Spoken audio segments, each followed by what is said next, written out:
Hello, what is your name? My name is Lisel Coronica Sigara. How old are you? I'm 47 years old. What is your religion? Catholic. Are you married? Separate.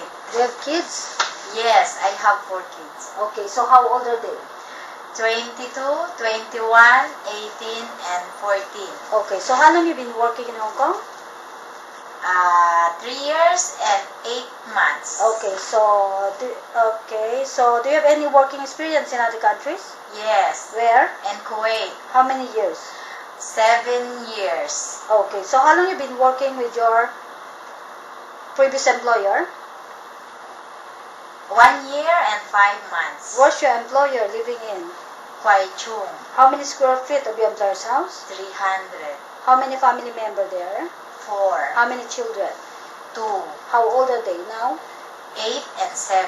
Okay, so would you please describe your daily working schedule? What time you wake up in the morning? I wake up in the morning, is 6:45.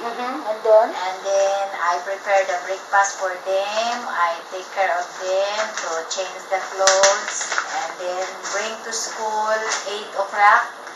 And then I will go to the market to buy food for dinner and lunch.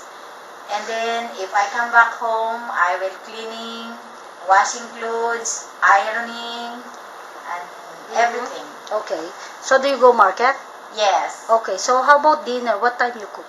I start to cook 5 o'clock, and then I give them food for dinner 7 Okay, so what time you go to bed?